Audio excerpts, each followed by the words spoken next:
A months-long battle between a Hoover woman and her apartment complex is one step closer to coming to an end. Yeah, after facing an eviction over a year ago, the woman says the property management was coming to collect. WVTM 13's Aaron Llewellyn explains what happened and gets the facts so you'll know what rights you have as a tenant.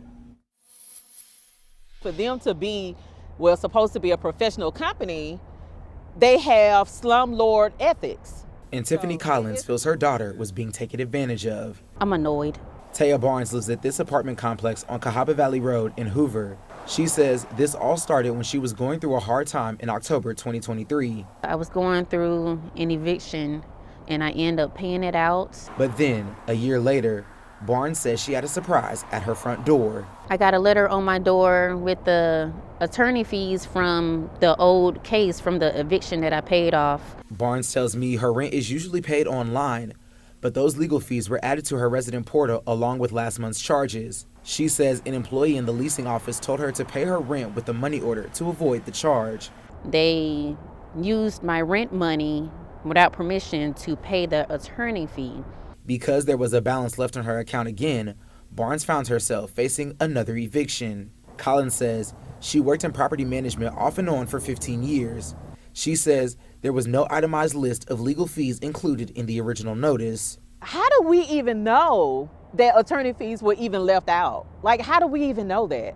You know, so they didn't even show any proof that they are missing legal fees. WVTM 13 worked to get the facts to see what rights tenants have when they feel they're being charged unfairly. I talked to an attorney who handles cases of tenants' rights. He tells me he would not suggest Barnes pay any court costs or legal fees. That's because the case was dismissed and no judgment on the matter was made. That means the property management company cannot collect any owed money through the legal process. That would have just been a charge that the company would just eat up.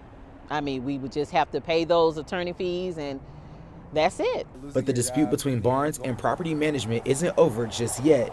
She tells me the charge for legal fees was taken off her account, but she still has a late fee for paying her rent late in November. In Hoover, Aaron Llewellyn, WVTM 13. Now, we reached out to the apartment complex to get their side of the story multiple times.